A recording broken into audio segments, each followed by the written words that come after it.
Hello बच्चों, आज हम फिर आपके सामने आए हैं मोल कंसेप्ट चैप्टर के साथ ही। और अब हम लोग जो पढ़ रहे हैं ना, हम लोग लगभग एंड में पहुंच चुके हैं इस चैप्टर के। हम लोगों ने बहुत सारे चैप्टर के कंसेप्ट को कवर कर लिया है। जैसे कि हम लोगों ने मोल कंसेप्ट पूरी तरीके से कवर कर लिया है बहुत सारे क्वेश्चंस के साथ। हम लोगों ने मोलैरिटी, नॉर्मेलिटी, कंसंट्रेशन टर्म्स, इन सब चीज़ों को बहुत अच्छे से डिटेल में डिस्कस किया है। हम लोगों ने एम्पिरिकल मास, एम्पिरिकल फार्मूला, मॉलिक्यूलर मास, ये सब निकालना सीख लिया है। तो अब आज जो टॉपिक हम लोग लेके आए हैं, ये एक्चुअली कुछ छोटे छोटे टॉपिक्स और कुछ लॉज हैं जिनसे रिलेटेड एग्ज़ाम के अंदर कई बार क्वेश्चंस पूछ लिए जाते हैं। और इन क्वेश्चंस को करना बहुत ही आसान होता है, क्योंकि ये जो लॉज हैं इन पे बेस सीधे सीधे क्वेश्चंस आएंगे, तो आपको इसमें कोई कैलकुलेशंस वगैरह बहुत नहीं करनी होती। आपके सामने क्वेश्चन आएगा थ्योरी लिखा हुआ, अगर आप थ्योरी के अंडरस्टैंडिंग रखते हैं तो आप उन क्वेश्चंस को अटैम्प्ट कर पाएंगे। तो चलिए स्टार्ट करते हैं हम लोग एक ऐसे ही छोटे से कंसेप्ट के साथ। इसके बाद हम लोग आएंगे फिर इस पे लॉज पे। देखिए, सबसे पहले हम बात कर रहे हैं किसकी, वेपर डेंसिटी। वेपर डेंसिटी, अभी जो वेपर डेंसिटी है ये असल में होती क्या है, इस चीज़ को हम समझेंगे। देखिए, वेपर डेंसिटी क्या है, एक रेशो है।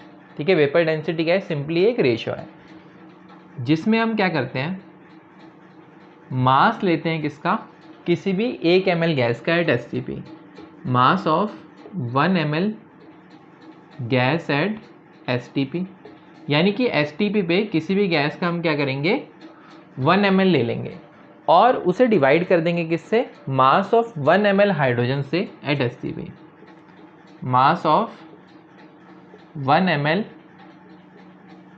Hydrogen at STP। तो आप इस चीज़ का मतलब समझ रहे हैं। यहाँ पर अगर हम देखें ना, तो हम असल में कर क्या रहे हैं, mass of 1 ml gas at STP को डिवाइड कर रहे हैं किससे, mass of 1 ml hydrogen at STP। तो एक तरीके से हम लोग कंपेयर कर रहे हैं कि कोई गैस हाइड्रोजन से कितनी भारी है या कोई गैस हाइड्रोजन से कितनी हल्की है। ठीक है, यही चीज़ कौन बता रहा है, वेपर डेंसिटी बता रही है। अब देखो, हमें मास of 1 ml gas at STP नहीं पता। अभी क्यों नहीं पता, क्योंकि वो तो हमें अभी हमारे पास क्वेश्चन आएगा तब हमें गैस के बारे में पता चलेगा। अभी तो मैंने आपको मास ऑफ 1 ml गैस दे दिया, मैंने आपको गैस बताई नहीं है। लेकिन आप हाइड्रोजन के बारे में जानते हैं। आप हाइड्रोजन के बारे में क्या जानते हैं, देखिए 22,400 ml जो हाइड्रोजन है, क्या आपको याद आ रहा है कि आप लोगों ने जब लिखा था तो आपने एक चीज़ लिखी थी कि 22,400 ml यानी कि 22.4 लीटर, ये क्या होता है, 1 मोल के बराबर होता है। 1 मोल यानी कि H2 1 इंटू 2 यानी कि 2 ग्राम, यानी कि 22,400 ml जो है वो किसके बराबर है, 2 ग्राम के बराबर है। तो क्या आप मुझे बता सकते हैं कि 1 ml किसके बराबर होगा, 2/22,400 ग्राम के बराबर होगा। तो ये जो वैल्यू मेरे पास ग्राम में निकल कर आई है, अगर मैं इस फॉर्मूले में इस वैल्यू को पुट कर दूं तो देखो क्या होगा। अगर मैं यहाँ पर ये वैल्यू पुट करता हूँ तो 2/22,400, 22,400 ऊपर आ जाएगा और 2 आएगा नीचे। तो देखो यहाँ पर mass of 22,400 ml gas at STP divided by क्या हो जाएगा, 2, क्योंकि इस पूरे की जगह पे तो हमने क्या लिख दिया है, 2/22,400। ठीक है, इतना ग्राम लिख दिया है। अब देखो, किसी भी गैस का अगर हम STP पे देखें तो 22,400 ml या 22.4 लीटर, इसका मतलब क्या होता था, 1 मोल। तो ये कितने का मास है, 1 मोल का मास है, और 1 मोल के मास को हम क्या बोलते हैं, मोलर मास। तो इसका मतलब ये हो जाएगा हमारे पास मोलर मास और डिवाइड बाय 2 है। तो क्या अब आप समझ गए हैं कि वेपर डेंसिटी जो है उसका फॉर्मूला क्या आने वाला है। तो देखिए, वेपर डेंसिटी ये है molar mass by 2। Vapour density क्या है, मोलर मास अपॉन 2। तो ये फॉर्मूला है किसका, वेपर डेंसिटी का। मुझे उम्मीद है आप लोगों को वेपर डेंसिटी का फॉर्मूला समझ में आया होगा। तो चलिए हम लोग, ये अगर आपको समझ में आ गया है तो हम लोग स्टार्ट करते हैं हमारे अगले लॉ के साथ, जो है लॉज ऑफ केमिकल कॉम्बिनेशंस। देखिए, केमिकल्स किसी भी रिएक्शन के अंदर जब वो कंबाइन करते हैं, जब वो आपस में मिलते हैं, तो वो कुछ सर्टेन लॉज को फॉलो करते हैं, ठीक है, और उन्हीं लॉज को हम क्या कहते हैं, लॉज ऑफ केमिकल कॉम्बिनेशन। अब देखते हैं एक एक करके वो नियम क्या है, क्या क्या चीज़ें वो फॉलो करते हैं, ठीक है। तो अभी हम लिख लेते हैं इसे क्या, laws of chemical combination, laws of chemical combination, यानी केमिकल्स जब कंबाइन करते हैं तो वो किन लॉज को फॉलो करते हैं, इन्हें ही हम क्या बोलते हैं, laws of chemical combination. First जो है वो है law of conservation of mass. पहला जो नियम है वो क्या है, law of conservation of mass. देखिए ये जो law of conservation of mass है ये क्या बोलता है कि किसी भी केमिकल रिएक्शन में या फिजिकल रिएक्शन में कुछ भी अगर फिजिकल चेंज हो रहा है या फिर कोई भी अगर केमिकल चेंज हो रहा है उसके अंदर, कभी भी जो टोटल मास है किसका, रिएक्टेंट का, और जो टोटल मास है प्रोडक्ट का, वो चेंज नहीं हो सकता। इसका मतलब ये मान सकता हूँ मैं कि अगर मैंने 10 ग्राम एक रिएक्टेंट का लिया, मान लो 10 ग्राम मैंने इसका लिया, 10 ग्राम मैंने इसका लिया, दोनों की रिएक्शन करा दी, अब मेरे पास जो प्रोडक्ट बनेगा ना वो कितना बनेगा, वो 20 ग्राम ही बनेगा। मतलब ना तो मेरा रिएक्टेंट कुछ कम होगा, ठीक है, रिएक्टेंट जितना 20 ग्राम था उतना का उतना ही या तो प्रोडक्ट बनेगा। जैसे मैं आपको बता देता हूँ सिचुएशन, मान लो ये रिएक्टेंट है और ये मेरा प्रोडक्ट है। मान लो कि मैंने 5 ग्राम और 5 ग्राम दो रिएक्टेंट लिए थे, ठीक है, स्टार्टिंग में प्रोडक्ट मेरा था 0, ठीक है। अब थोड़े समय बाद क्या हुआ, इन दोनों की रिएक्शन हुई और रिएक्शन होने के बाद मेरे पास जो प्रोडक्ट था वो कितना बन गया, 4 ग्राम बन गया। तो ये लॉ ऑफ कंजर्वेशन ऑफ मास पता है क्या कहता है, लॉ ऑफ कंजर्वेशन ऑफ मास ये कहता है कि इसका मतलब अगर ये 4 ग्राम कन्वर्ट हुआ है ना तो ये 6 ग्राम बचेगा आपके पास, ठीक है, या फिर कुछ ना कुछ और मिलेगा आपको, या तो ये 6 ग्राम बच जाएगा या कुछ ना कुछ और मिलेगा आपको। या और भी मैं आपको तरीके से बताता हूँ, देखिए जैसे कि अगर मैं आपको एक रिएक्शन लिख के दिखाऊं, 2 hydrogen plus O2 gives rise to 2H2O। इस रिएक्शन में देखिए जितने रिएक्टेंट रिएक्ट करके प्रोडक्ट बनाएंगे ना, तो रिएक्टेंट जितना था और प्रोडक्ट जितना बनेगा दोनों बिल्कुल बराबर होंगे अगर कंप्लीट रिएक्शन हुई है। देखिए हाइड्रोजन है 2 दूनी 4, अगर मान लिया कि 4 ग्राम हाइड्रोजन है और 32 ग्राम ऑक्सीजन है, 16 दूनी 32, तो प्रोडक्ट कितना बनेगा, 36 ग्राम वाटर बनेगा।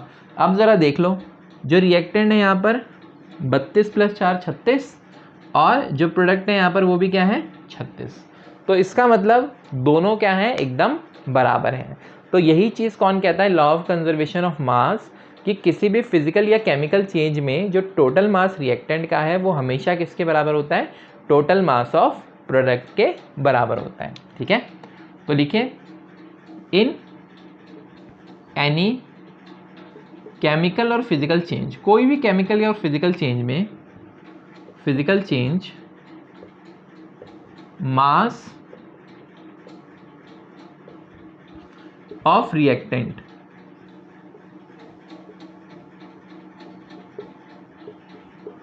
Is equals to mass of product, ठीक है। हमेशा क्या होगा, किसी भी केमिकल और फिजिकल चेंज में जो मास ऑफ रिएक्टेंट है वो किसके बराबर होने वाला है, मास ऑफ प्रोडक्ट के बराबर होने वाला है, ठीक है।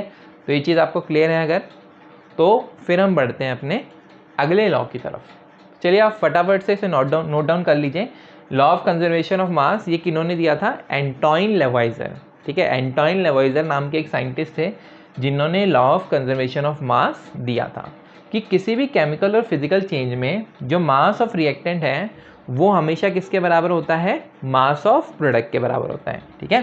तो जो भी टोटल मास होगा, total mass of reactant is equals to total mass of product, total mass of product के बराबर हमेशा आएगा, ठीक है। टोटल मास होना चाहिए पूरा मास, जो भी चीज़ बनी है वो सारी चीज़ें आपको लेनी है, रिएक्टेंट में जितनी थी, प्रोडक्ट में जितनी थी, सब लोगे, ठीक है। जैसे 2H2 + O2 यहाँ पे लिया भाई, 4 ग्राम ये था, 32 ग्राम ये था, तो प्रोडक्ट कितना बनेगा 36 ग्राम।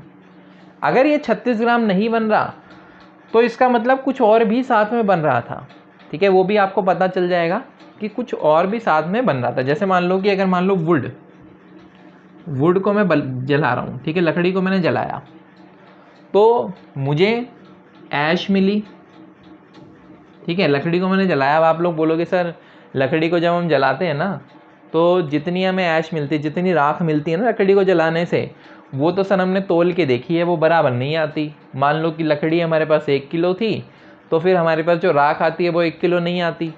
भाई बिल्कुल सब कुछ आएगा, बराबर आएगा, पर ऐश के साथ साथ धुआं हुआ भी तो निकलता है, सब कुछ जोड़ना पड़ेगा आपको, ठीक है। ऐसा नहीं है कि राख ही जोड़ ली, सिर्फ जो भी चीज़ें निकल रही है सब जोड़ो।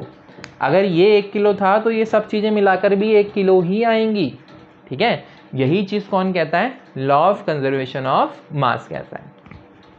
चलिए फटाफट से इसे नोट डाउन करिए, फिर हम बढ़ते हैं अपने अगले लॉ की तरफ। देखिए जो हमारा सेकेंड लॉ है वो है लॉ ऑफ डेफिनेट प्रोपोर्शन।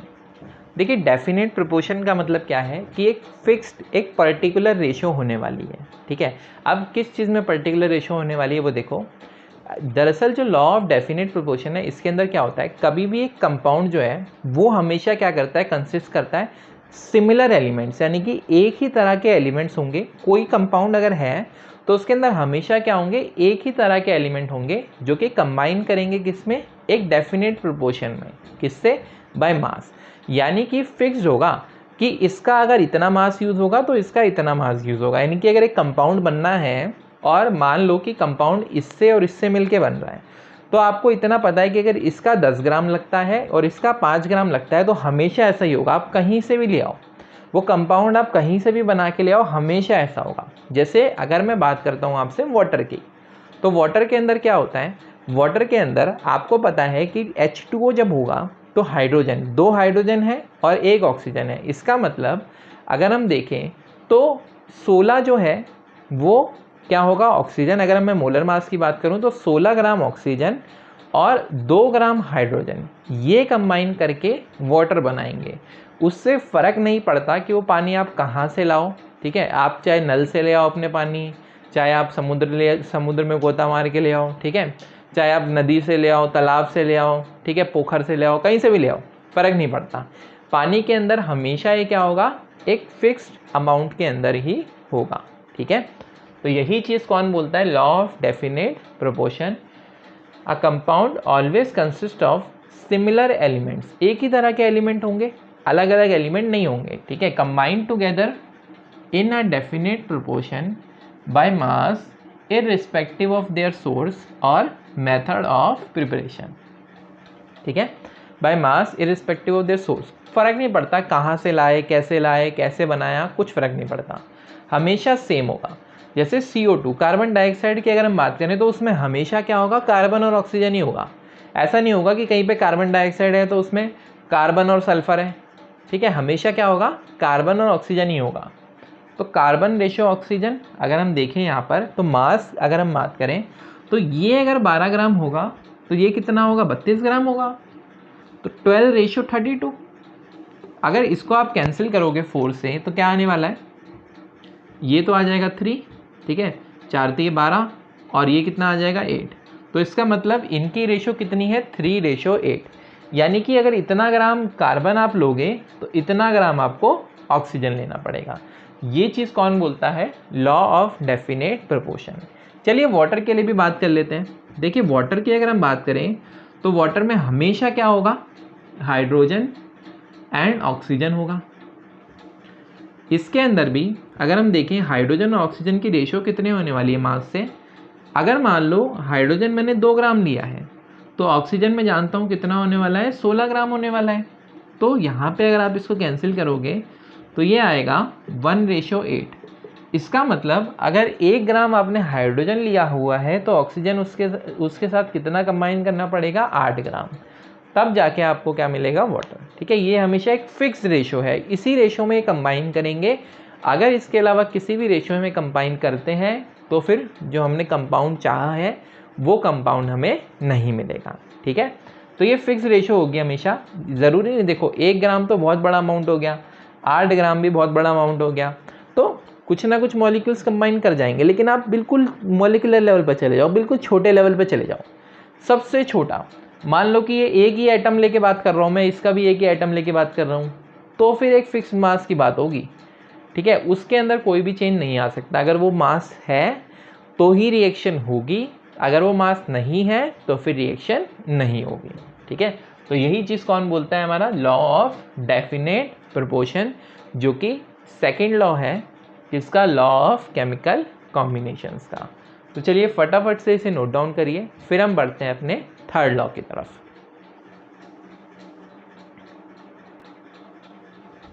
चलिए देखते हैं हम लोग अपने थर्ड लॉ को। देखिए थर्ड लॉ जो है वो है हमारा law of multiple proportion. Law of multiple proportion यानी कि यहाँ पर मल्टीपल रेशियोज़ की बात हो रही है।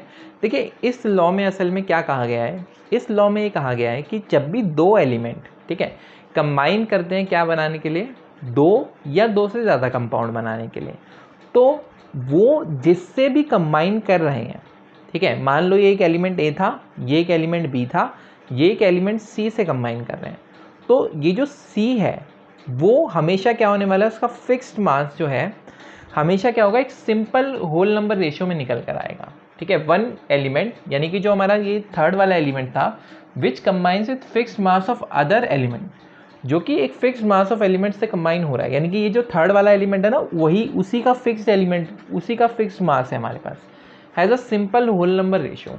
उसकी रेशियो क्या होने वाली है, हमेशा एक सिंपल होल नंबर रेशियो होने वाली है। तो देखिए किस तरीके से हम बात कर सकते हैं, यहाँ पर कार्बन और ऑक्सीजन जो है ये कंबाइन कर रहे हैं, और ये कंबाइन करके CO2 बना रहे हैं, और ये कंबाइन करके क्या बना रहे हैं, ऑक्सीजन बना रहे हैं। तो देखो यहाँ पर क्या हो रहा है, ये फर्स्ट और दूसरा वाला सेकेंड जो आपस में कंबाइन करेंगे, तो ये क्या होने वाला है, कार्बन और ऑक्सीजन कंबाइन कर रहे हैं, तो ये कार्बन जो है ना, ये कार्बन, इसका मास तो क्या हो गया यहाँ पर, एकदम फिक्स्ड हो गया, ठीक है। ये मास तो चेंज नहीं हो रहा, दोनों के अंदर ही कार्बन इतना है, सेम है। पर यहाँ पर देखो ऑक्सीजन के दो एटम हैं, जबकि यहाँ पर ऑक्सीजन का एक एटम है, तो इसका मतलब यहाँ पर मास डिफरेंस किसका है, ऑक्सीजन का, ठीक है। तो फिक्स्ड मास किसका है, कार्बन का, जबकि जो डिफरेंट मास है वो किसका है, ऑक्सीजन का। तो देखो यहाँ पर कार्बन और ऑक्सीजन कंबाइन हुए, क्या हुआ होगा, कार्बन का अगर 12 ग्राम लगा है तो ऑक्सीजन का कितना लगा होगा, 16 ग्राम। या फिर मैं ऐसा भी बोल सकता हूँ, क्योंकि इसका तो फिक्स मास होने वाला है, या चलिए मैं आपको एक बारी पहले आगे करके दिखा देता हूँ, फिर बात करते हैं हम इस पर। कार्बन और ऑक्सीजन, ठीक है, कार्बन का अगर यहाँ पर 12 लगा है, यहाँ CO2 था ना, तो चलो पहले इस पर ही कर लेते हैं। ऑक्सीजन डबल था ना, तो इसका मतलब 32 ग्राम लगा है। यहाँ पर देखो ऑक्सीजन कितना लगा होगा, 16। तो अब देखो क्या मैं इसको ऐसे बोल सकता हूँ कि 12:32 या फिर 1:32/12, दोनों रेशो को मैंने क्या किया, कुछ नहीं किया, सिर्फ और सिर्फ 12 से डिवाइड किया है, ताकि मैं इधर दोनों का फिक्स एक वन मास ले लूँ, फिर मैं दोनों को कंपेयर कर लूँ, ठीक है। आप फर्क नहीं पड़ता, अगर आप इस तरीके से नहीं भी लोगे तब भी आपका आंसर सेम ही आएगा। कार्बन और ऑक्सीजन यहाँ पर भी मैंने क्या कर लिया, 1 ले लिया, ठीक है। तो ये क्या हो जाएगा, यानी कि दोनों को 12 से डिवाइड कर दिया। तो अब देखो mass of oxygen in CO2 में कितना मास है ऑक्सीजन का, देखो भाई 32/12, तो लिख दो 32/12, 32/12। रेशो मास ऑफ ऑक्सीजन कितना है किसमें, कार्बन मोनोऑक्साइड में, ये कितना है 16/12, तो इसको भी लिख दो 16/12। 12 से 12 तो यहाँ पे कैंसिल ही हो जाएगा, और 16 की टेबल में ये 1 पे आएगा और ये 2 पे आएगा। तो इसका मतलब जो मास ऑफ ऑक्सीजन है वो यहाँ पर क्या है, 2:1 के अंदर है। लॉ ऑफ मल्टीपल प्रोपोर्शन यहाँ पे क्या बता रहा है कि जो मास ऑफ ऑक्सीजन है यहाँ पर वो क्या है, 2:1 के अंदर है, ठीक है। तो अब आपको स्टेटमेंट समझ में आई कि जब दो एलिमेंट्स कंबाइन करते हैं क्या बनाने के लिए, दो एलिमेंट्स कंबाइन कर रहे हैं क्या बनाने के लिए, दो या दो से ज़्यादा कंपाउंड बनाने के लिए, अभी दो लिए हैं हमने, ठीक है। टू फॉर्म 2 और मोर देन 2 कंपाउंड्स, मास जो एक एलिमेंट का होगा जो कि कंबाइन कर रहा है, जैसे कि इस एलिमेंट का जो मास है जो कि कंबाइन कर रहा है किसके साथ, fixed mass of other element. कौन सा फिक्स्ड है, कार्बन फिक्स्ड है। Always has a simple whole number ratio, इसकी जो रेशियो आएगी वो हमेशा क्या आएगी, एक सिंपल होल नंबर रेशियो आएगी। देखो यहाँ पर मास ऑफ ऑक्सीजन जो कार्बन डाइऑक्साइड में आया और मास ऑफ ऑक्सीजन जो कार्बन मोनोऑक्साइड में आया, इसकी रेशियो क्या है, एक सिंपल होल नंबर रेशो है, एक फिक्स्ड रेशो है, और वो रेशो क्या है 2:1 है। ठीक है, तो इस तरीके से ये लॉ आप लोगों का कंप्लीट हो गया, जो कि था लॉ ऑफ मल्टीपल प्रोपोर्शन। मैंने आप लोगों को ये क्यों बोला कि आप इसको 1 कर लो, क्योंकि अभी तो यहाँ पर कार्बन 1 ही था, ठीक है, लेकिन ऐसा ज़रूरी नहीं है कि आपको यहाँ पर सेम ही क्वांटिटी मिले। अगर क्वांटिटी चेंज हो जाती है तो फिर आप लोगों का आंसर वहाँ पर चेंज हो सकता है। इसीलिए मैंने आपको बोला था कि आप इसे 1 कर लेना, ताकि आप एक फिक्स्ड मार्क्स के साथ ही इसे कंप्लीट करो। चलिए आप इसे नोट डाउन करिए, फिर हम बढ़ते हैं अपने अगले लॉ की तरफ।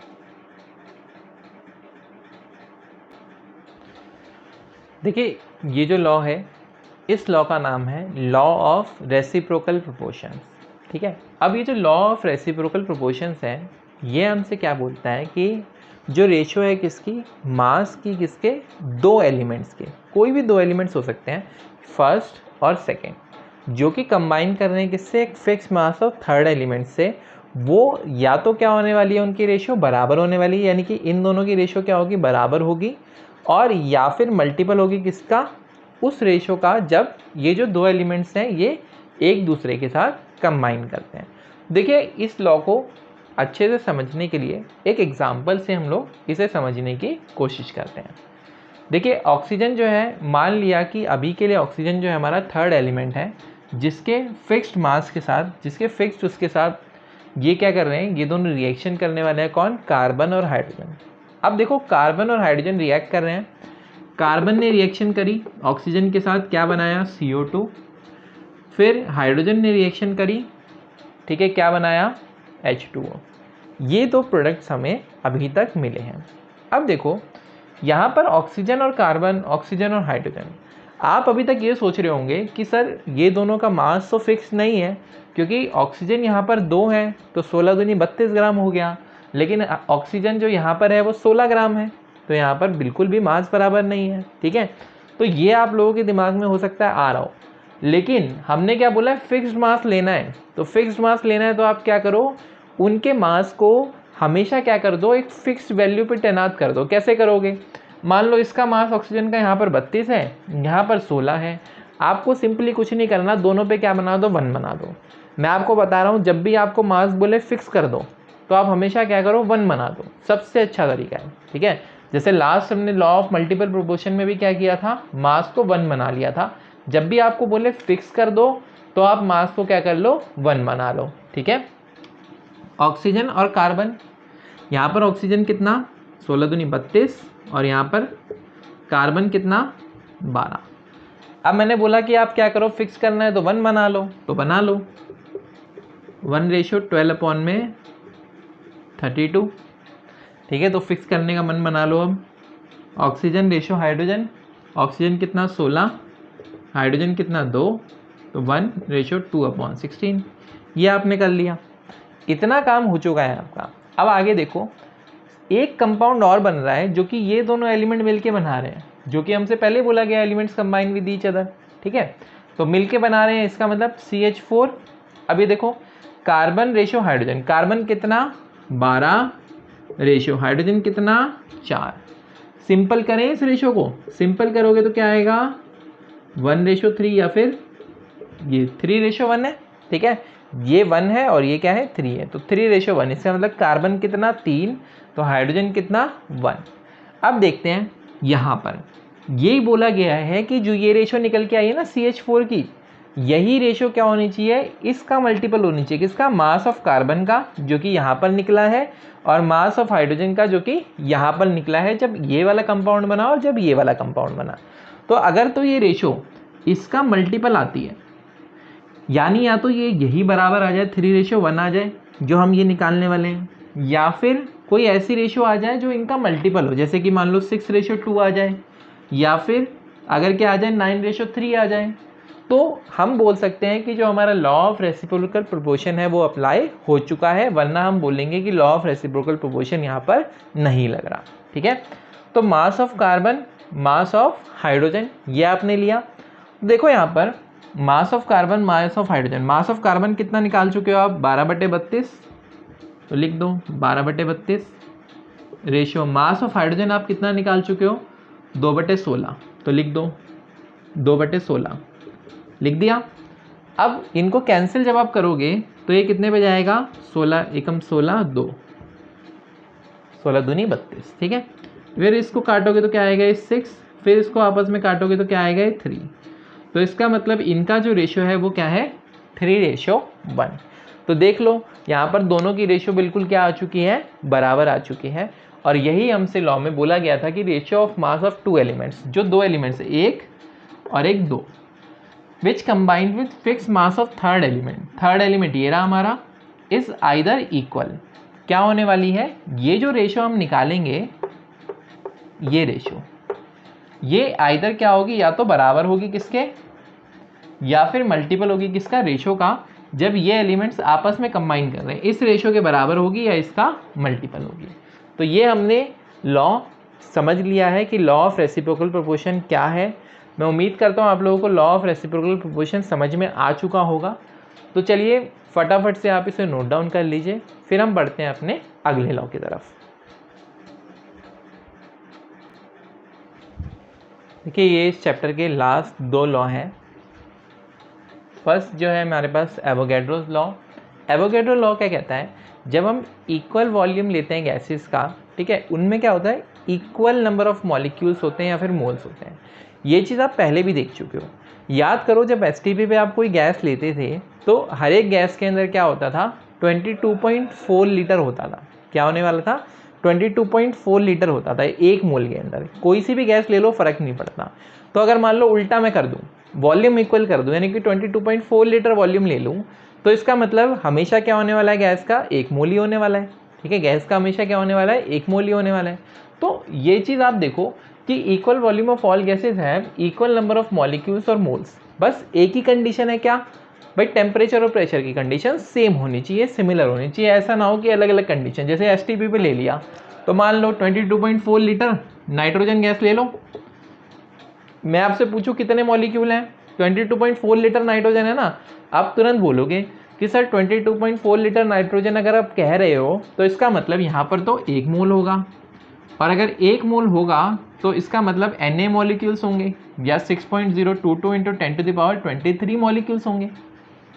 या फिर अगर मैं आपसे बोलता हूँ हाइड्रोजन, तो भी आप बोलोगे कि सर 1 मोल होगा और Na मॉलिक्यूल्स होंगे, क्योंकि 22.4 लीटर अगर मैं ले रहा हूँ सबके साथ तो कोई फ़र्क नहीं पड़ता कि कौन सी गैस है, सारी की सारी गैसेस क्या करेंगी, इक्वल नंबर ऑफ मॉलिक्यूल्स लेके बैठेंगे, ठीक है, और सारी की सारी गैसेस में फिर इक्वल नंबर ऑफ मॉलिक्यूल्स भी होंगे। तो ये लॉ आपको समझ में आया, एवोगैड्रोस लॉ। ये लॉ शायद हम लोगों ने पहले भी डिस्कस किया है किसी क्लास में ना। Gay-Lussac's law. गे-लुसैक्स लॉ क्या कहता है, जब गैसेस कंबाइन करती हैं या फिर किसी भी केमिकल रिएक्शन के अंदर बनती हैं, प्रोडक्ट में आती हैं, तो वो हमेशा क्या होते हैं, एक सिंपल रेशियो में होते हैं। किस रेशियो में होते हैं, एक सिंपल रेशियो में होती हैं। जैसे देखो यहाँ पर एक रिएक्शन मैंने लिखी, nitrogen gas plus 3H2 gas, ये कंबाइन करके क्या बना रही है, 2 अमोनिया गैस। और ये जो रिएक्शन हो रही है, इस रिएक्शन के अंदर देखो इसका 1 मोल, इसके 3 मोल और इसके 2 मोल। तो देखो 1 लीटर इसका, 3 लीटर इसका, 2 लीटर इसका। लीटर में देख लो सिंपल रेशियो है 1:3:2। हमेशा ये सिंपल रेशियो में कोई सी भी गैसेज अगर होंगी, वो अगर कंबाइन कर रही हैं, तो गे-लुसैक्स लॉ क्या बोलता है कि हमेशा किस में कंबाइन करेंगे, एक सिंपल रेशियो में कंबाइन करेंगे।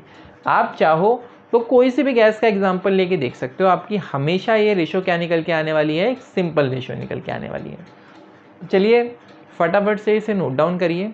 और आज हम लोग जितने भी लॉज थे केमिकल कॉम्बिनेशन के, वो हम लोग ख़त्म कर चुके हैं।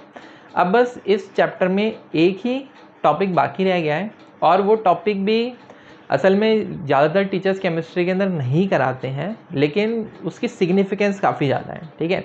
वो टॉपिक है सिग्निफिकेंट फिगर्स। तो सिग्निफिकेंट फिगर्स यूजुअली क्या होता है कि फिजिक्स में कवर हो जाता है, तो इसलिए केमिस्ट्री में नहीं कराया जाता है, बट फिर भी एक बार हम लोग केमिस्ट्री में करेंगे, क्योंकि इससे रिलेटेड क्वेश्चंस भी पिछले कुछ सालों से आने शुरू हो गए हैं। पहले आज से करीब 30-40 साल पहले के जो पेपर्स थे उनके अंदर सिग्निफिकेंट फिगर से रिलेटेड क्वेश्चन आया करते थे, लेकिन अब फिर से एक ट्रेंड आया है कि जो सिग्निफिकेंट फिगर से रिलेटेड क्वेश्चंस हैं, यानी कि एनसीईआरटी के वो वाले पोर्शंस जिन्हें कवर नहीं कराया जा रहा था पिछले 5-10 सालों से, उनसे रिलेटेड क्वेश्चंस एग्ज़ाम के अंदर पूछे जाने लगे हैं वापस से, तो उन्हें भी हम दोबारा से कवर करना शुरू करेंगे। तो चलिए हम लोग आज की क्लास को तो यहीं पे ख़त्म करते हैं। नेक्स्ट क्लास में हम लोग बात करने वाले हैं सिग्निफिकेंट फिगर्स के बारे में, मल्टीप्लिकेशन, डिवीज़न, साइंटिफिक नोटेशन, ये सारी टर्मिनोलॉजीज़ के बारे में हम लोग बात करेंगे नेक्स्ट क्लास के अंदर। तो चलिए आज की क्लास को हम लोग यहीं पर रखते हैं। अगर आप लोगों को मेरी वीडियोस पसंद आ रही हैं, अगर आप लोगों को ये कोर्स पसंद आ रहा है, तो फिर आप मेरी वीडियोस को लाइक कर दीजिए। आप इस चैनल को, जो भी आपको लगता है कि जो आपके फ्रेंड्स हैं जिनको इस वीडियोस की नीड्स है और जिनको मतलब मान लीजिए जो भी जिनको भी ज़रूरत है, उनसे आप इन्हें शेयर करिए ताकि आप लोग साथ में जेईई और नीट जैसे एग्ज़ाम्स को क्रैक कर पाएँ। Happy learning.